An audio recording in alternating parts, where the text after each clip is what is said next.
नमस्कार प्रिय विद्यार्थियों, कैसे हैं आप सब लोग। एक बार फिर से मेरे YouTube चैनल मंजू ज्ञान धारा पर आपका हार्दिक अभिनंदन है।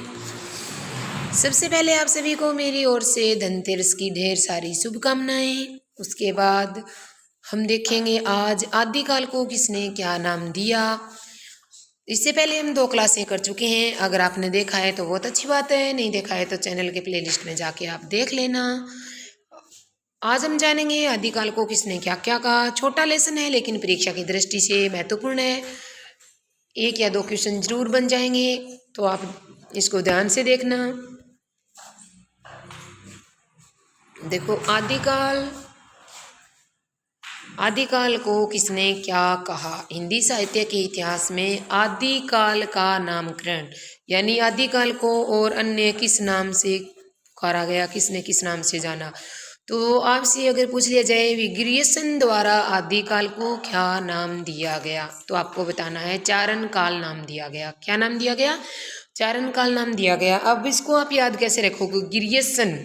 गिरियसन आदि किसके आदि हैं? बड़ों के आदि। आदि हैं किसके? चरणों के में गिरने के। किसके आदि हैं? तो आपको ऐसे याद रखना है भी गिरने के आदि हैं। किसके चरणों में? बड़ों के चरणों में गिरने के आदि हैं। तो आदिकाल को क्या नाम दिया गिरियसन ने? चारण काल नाम दिया। अब नेक्स्ट में देखो, राम कुमार वर्मा जी ने आदिकाल को क्या कहा। तो आदिकाल को राम कुमार जी वर्मा ने कहा संधि काल और चारण काल 2 नाम दिए।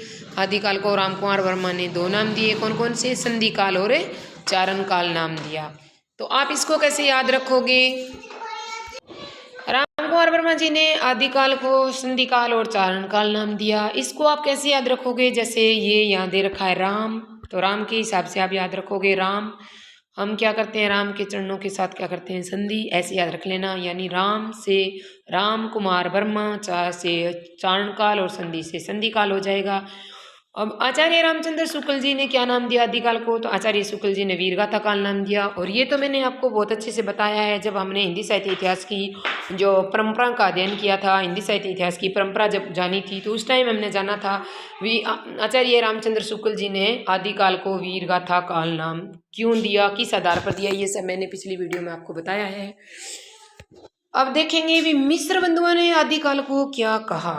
तो मिस्र बंधुओं ने आदिकाल को आरंभिक काल कहा। याद रखना है आपको। कैसे? मिस्र बंधुओं ने क्या कहा? आरंभिक काल कहा। ठीक है। अब आदिकाल को आदिकाल कहने वाले कौन सी विद्वान हैं? तो आप देखो, सबसे महत्वपूर्ण में आपसे पूछा जाए तो आदिकाल को आदिकाल कहने वाले हजारी प्रसाद द्विवेदी जी हैं। लेकिन उसके बाद डॉक्टर रसाल भी हैं, डॉक्टर निगेंद्र जी भी हैं। आपको ध्यान रखना है आदिकाल को क्या कहा है? आदिकाल के नाम से ही जाना है। परीक्षा की दृष्टि से महत्वपूर्ण क्वेश्चन है। आपसे पूछ लिया जाए भी आदिकाल को आदिकाल नाम किसने दिया, तो आचार्य हजारी प्रसाद द्विवेदी जी ने। और उसके बाद उसका जो समर्थन करने वाले हैं डॉक्टर रसाल और डॉक्टर निगेंद्र जी हैं। आपको ध्यान रखना है बीजवपन काल, आदिकाल को बीजवपन काल किसने कहा? तो आपको ध्यान रखना है किसने कहा? आचार्य महावीर प्रसाद द्विवेदी जी। आप इसको ऐसे याद रख सकते हो महावीर। देखो यहाँ क्या आ रहा है? वह आ रहा है वकील वाला, और यहाँ बीजवपन में भी वह आ रहा है। इस हिसाब से आप इसको याद रख सकते हो। बीजवपन कौन पैदा करता है? आचार्य महावीर प्रसाद द्विवेदी जी। ऐसे आपको याद रखना है। आदिकाल को सिद्ध सामंत काल किसने कहा? सिद्ध सामंत काल किसने कहा? आदिकाल को सिद्ध सामंत काल है राहुल सांकृत्यायन के द्वारा कहा गया। ये आपको ध्यान रखना है। अब आपसे पूछ लिया जाए आदिकाल को अपभ्रंश काल किसने कहा? तो धीरेन्द्र वर्मा जी ने कहा। आदिकाल को अपभ्रंश काल किसने कहा? धीरेन्द्र वर्मा जी ने कहा। ठीक है।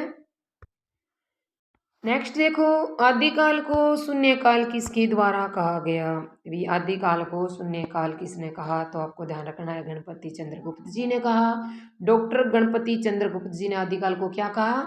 शून्यकाल नाम दिया। ठीक है। अब नेक्स्ट में लिखा है आदिकाल को पुरानी हिंदी, आदिकाल को पुरानी हिंदी काल किसने नाम दिया?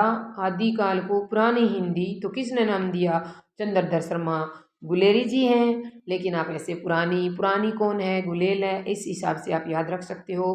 पुरानी हिंदी काल किसको कहा? आदिकाल को कहा। किसने कहा? चंद्रधर शर्मा गुलेरी जी ने कहा। चंद्रधर शर्मा गुलेरी जी ने आदिकाल को क्या नाम दिया? तो आपको बताना है पुरानी हिंदी काल ने नाम दिया।